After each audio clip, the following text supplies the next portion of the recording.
Hey guys, what's going on? My name's Lockie and today I am back with some more Formula 1 2016 predictions.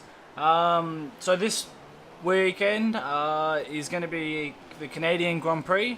I'm excited for. I personally love watching this track. I love, in-game racing on this track, but I love watching it. Tends to be some exciting things, and so kind of for me sets up for the rest of the season. This is where we start seeing the real changes in cars and all that. Up to Silverstone, this is the starting point of that. But yeah, so news from the Monaco Grand Prix. If you guys haven't seen this before, I talk about the news and I talk about my predictions going into the weekend and why I think they are those predictions. So basically, not a lot of news, to be honest, coming from Monaco, which is surprising. I honestly thought there'd be a lot of news, but nope. So since Monaco, Sauber have come out and said that neither one of the drivers were at fault. I can't remember if anyone. Someone's got a penalty for this race, but I don't remember. It might be Ericsson. Either way, yeah. I mean, the drivers came out and NASA said, "Well, I didn't give him the place for a reason, and like that he didn't do it to me last year. Typically, I follow team orders, but." I felt like I was quicker. Ericsson said, well, for 6 to 7 laps, he was getting told to get out of my way. He didn't. I told the team to make a move. Got the all clear. Mind you, it was a stupid move, but at the end of the day, he made a move. So yeah, I believe Ericsson has a penalty. Ricardo obviously was unhappy. No word for him or anything else. Except for the fact that he's a lot happier now. I follow him on Twitter. I saw on Twitter that he's happy. He's like, yeah, whatever, time to move on. So that's that. Now to get into that's basically the news. There's not a lot of other news. The team talks of this weekend and all that, well, Renault and I was just reading this. Haas took no super softs tires. They opted for soft and sorry, I'm trying to remember what it's here. Soft and ultra soft. They're the tires. Sorry, I literally just read all this news and for some odd reason I'm now losing my mind. But yeah, so they opted for those. So that's an interesting strategy to say the least. They might go for some softs, ultra softs to softs, or do like 2 or ultras. I'm very surprised. You'd think that they would at least take, a set of softs, at least one. Maybe not use it in practice or anything, just take one. But yeah, so if you don't know the tire strategy, I'll go over it. So I'm writing down the order here. So there's 3 for Mercedes. It's the same strategy. 3 softs, 2 super softs, 8 ultra softs. Then for Ferrari, it's 3 softs, 3 super softs, and 7 ultra softs. Same strategy for Williams, except for Bottas is taking 2 softs, 4 super softs, and 7 ultra softs. Red Bull are running 4 softs, 2 super softs, 7 ultra softs, and I just went away from that page. Sorry about that. Then who's next? We'll go to Force India, which is 4 softs, 3 super softs, 6 ultra softs. Renault 5 softs, 8 ultra softs. Toro Rosso and Sauber will be both taking 2 softs, except for Toro Rosso is taking 4 super softs and 7 ultra softs, and Sauber is taking 5 super softs, 6 ultra softs, and then McLaren and the rest of the teams are taking 3 softs. McLaren and Marussia? Yeah, that's it. 4 softs, 6 ultra softs, and Haas 3 softs, and 10 ultra softs. So they've got a very aggressive. Sorry if that took a little bit. Yeah, it was just my phone was screwing up. Either way, so Haas is being very aggressive. No softs, 10 ultra softs, and 3 softs. I can understand not taking super softs after Monaco, proving that there wasn't much of a difference between them. But I feel like depending on the tracks, that could be different. And I feel like Canada will show the difference between the tyres. So yeah, so I think, you know, it's going to be a good weekend. The reason why I chose Verstappen, I was going to go into this, but then I talked about that. The reason why I chose Verstappen is I feel like Verstappen will have a good race if the new Renault engine does what it says it does. If it takes half a second out, Red Bull, theoretically, should only be about 0.2, 0.3 off Mercedes. If it does. And this has got some good chassis elements to it. So if you have a good chassis, you can do well around here. If you look at, when was it? 2014. Red Bull did really well around here. Yes, Mercedes had problems, but Ricciardo was still doing well, you know. And yet again, this could be a problem because temperature has also been a problem for Mercedes over the last few years and still is, as we found out. So we could see, you know, a Mercedes DNF. I have a suspicion one of them will. Personally, I hope it's Rosberg. Not because I dislike Rosberg. Like Rosberg. Phenomenal driver, don't get me wrong. But I do want him to earn his championship, and at the moment, it's kind of been a given. It's like, okay, here you go. And I also feel like Hamilton will be very careful and everything because he's on a, you know, I think he just needed that win. The Monaco win, I think, is going to ignite the switch, and Hamilton's just going to get, he's now got the feel for it again, you know. He's got the feel that, oh, I've won, and he'll just keep on going. And Rosberg had problems at the last race.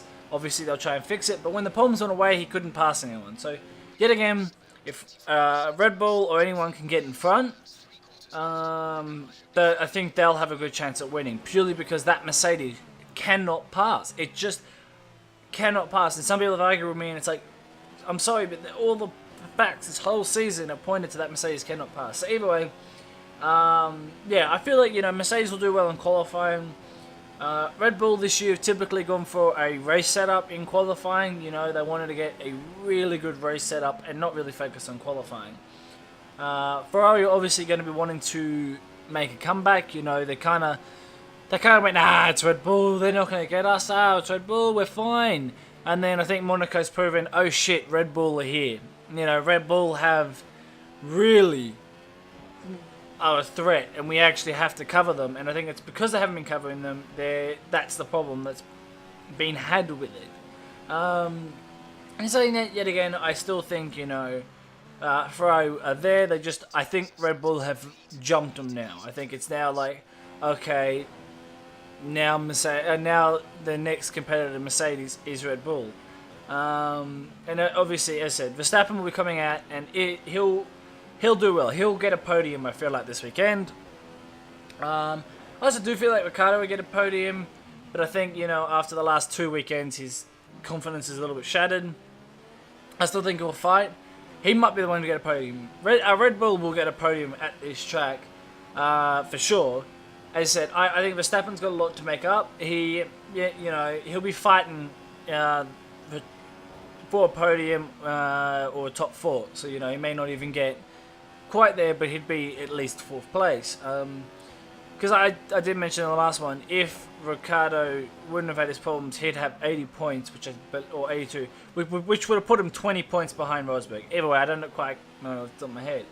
So it's crazy that, you know, Red Bull would be that close, and I think Red Bull are now like, well, our closest competitor is Ricciardo, and the way that Red Bull's development's been going this season, and the way that Mercedes is going, I think Red Bull will want to pull their heads together and get Ricciardo the finishes he needs, because I seriously think they can win the Drivers' Championship. I said at the start of the season, I said, look, I honestly think Daniel Ricciardo is the dark horse for this season. He's the driver that can really surprise people and possibly win the championship, steal that from Mercedes. And he would be that driver, except for he's had these 2 problems, you know.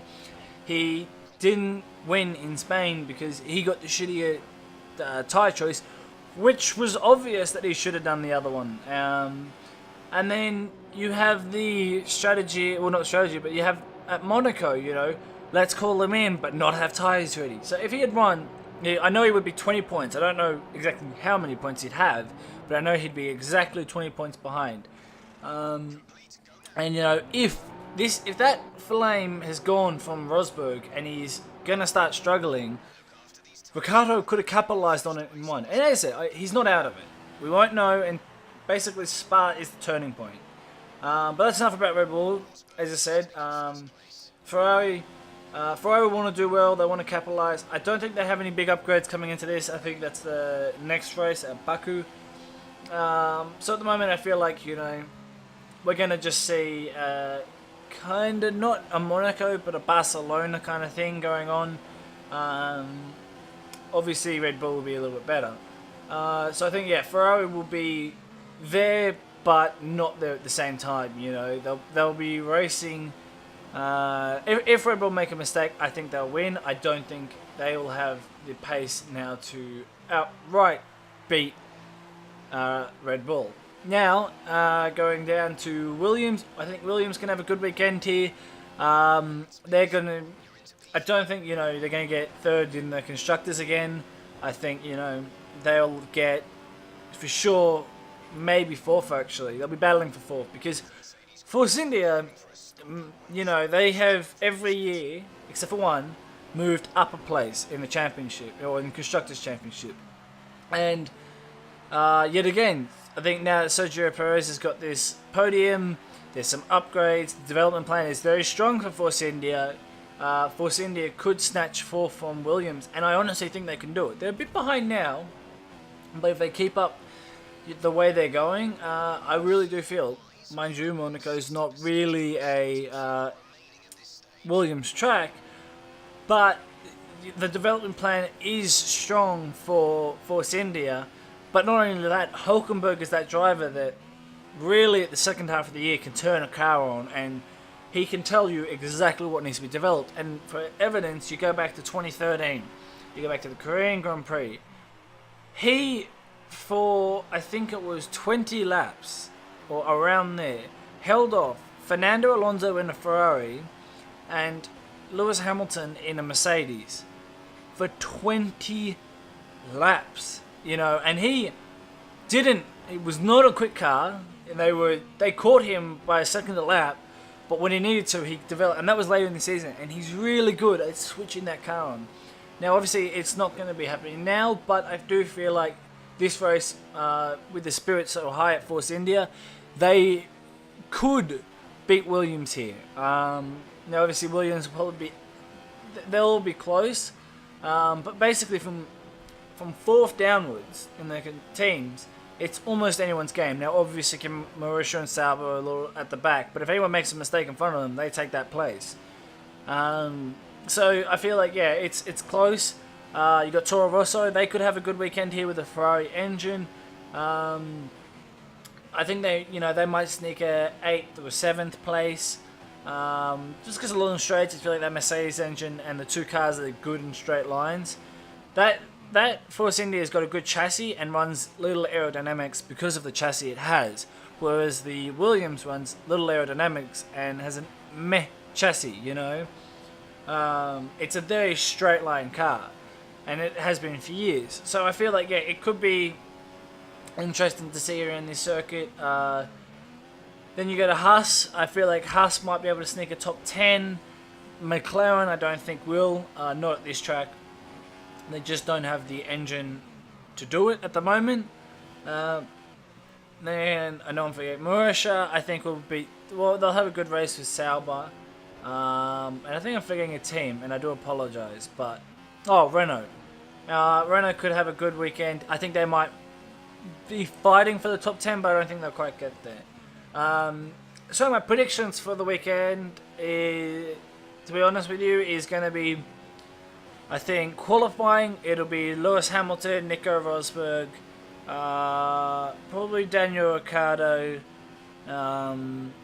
I could see a Vettel and then a Verstappen. That's what I think my top 5 for qualifying is. As for race, I think it'll be a Hamilton. I just have a feeling, and when I've said this in the past, it's happened. I just have a feeling that a Mercedes may not break down, but I don't think it'll be able to get the top 3. So I feel like it'll be Lewis Hamilton, Daniel Ricciardo, and then we'll go, I think, of Vettel. I think Vettel can snatch up a 3rd at this Grand Prix. And then maybe, I think, I'm trying to think, probably Kimi and then Verstappen. Just because I know I said I think Verstappen can make it up, but he'll be battling. Don't get me wrong. I can see that Vettel, Raikkonen, and Verstappen, they'll be close. They'll be battling. Because Kimi's been doing well, and I think he's only just lost his lead against Vettel in the championship, and he'll want to, show he's still got talent and probably stay for one more year at Ferrari. Because don't forget that Ferrari seat's still a hot topic. No one knows. I think he'll still go, but he'll want to fight to stay in it. And it's an honour to be in a drive for Ferrari, and he said that he will not go to another team. Ferrari's his last team, and that's why when he returned to the sport, he had a contract saying he'll go to Ferrari for a season, so he can retire, because he retired leaving Ferrari, and he always said he'll retire on a Ferrari car. So yeah, I feel like that's my prediction. As I said, I feel like I have a feeling that Mercedes won't do well here. I have a feeling that Ricciardo will do well here. Don't forget he won his first race here. Yes, Mercedes had problems, but that helps you at a track, and then you have a look at the first, second corner and this corner. It's all chassis. It's all very heavy on the chassis. You got to load that car up, high speed corners, take the line well, you can do well, and I feel like that's where Ricciardo is good. He can shine. He likes pushing the car to the limit. And as I said, this track is typically in the past. Temperature's been a problem because it's a street circuit, or a park circuit if you want to call it that. And the heat just doesn't leave. Like, it builds up heat. And we've seen in the past, Mercedes had the rear brakes in 2014. And last year they didn't have. I think they had a good race, but I can't remember if they had a problem. I feel like they did have a problem, but they managed it. Either way, problems do occur at this track for them. Now, last year, I know Ricciardo didn't get a good spot, but he'll want to yet again redeem himself. So that's my predictions. As I said, I feel like Rosberg is gonna. I feel like Rosberg could win the championship. Obviously, I'm a Ricciardo fan. I'd like Ricciardo to win the championship, but yet again, I don't think that'll happen. That is like, okay, if Mercedes, does bad, they start not doing well, making mistakes, which we can see can happen to anyone. Happens to Red Bull at Monaco. It can happen to anyone.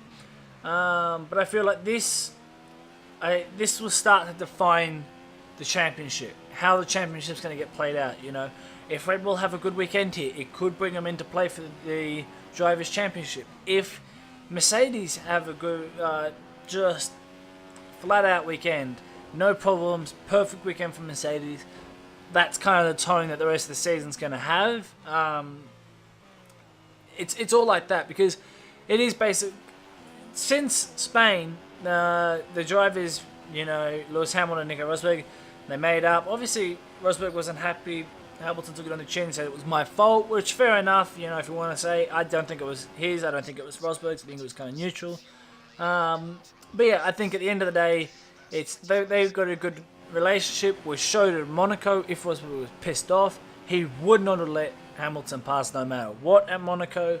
And that's a good relationship. And I think now that they know that Mercedes they have to work together if they want to beat Red Bull and Ferrari. And that's why I think, the tones is set. And if Ferrari do well, I think that's going to give the spirits of Ferrari. And that doesn't go for the front-running teams. That goes for every team. If, Force India beat Williams, that's going to set the tone for them to do well. Or if Williams beats...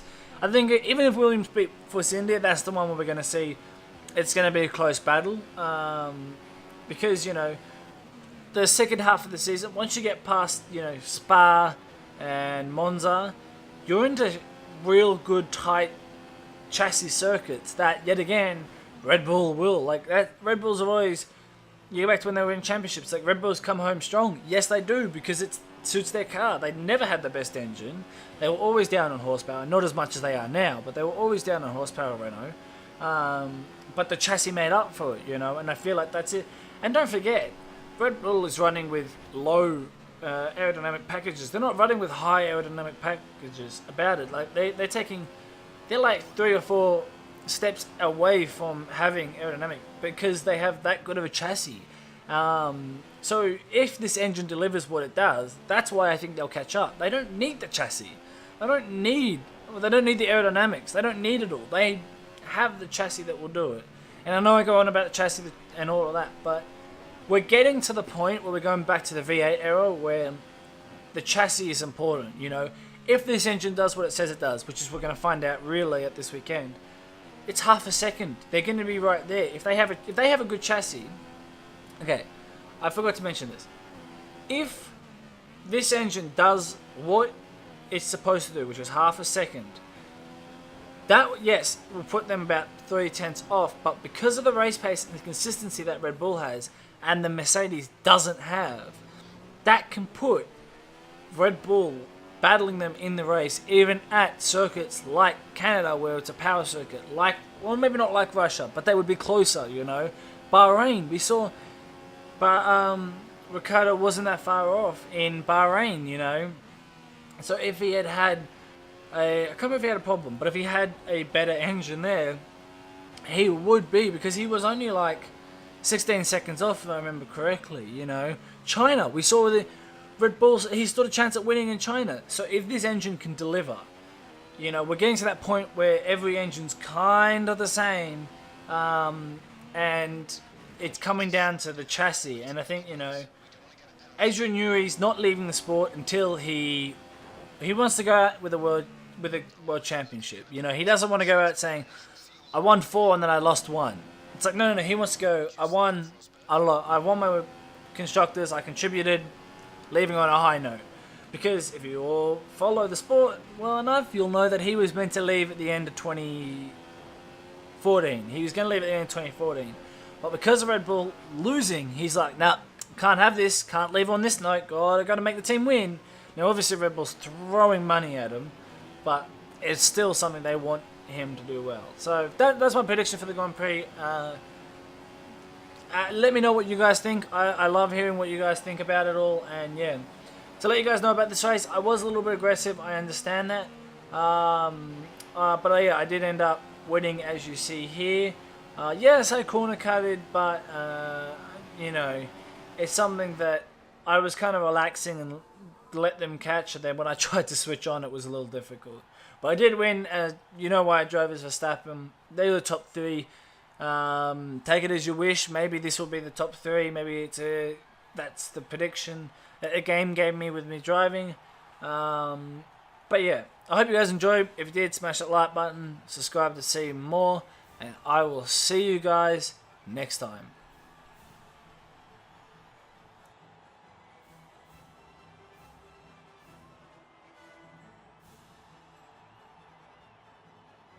What a win by Max Verstappen, a race win that the driver should be very proud of.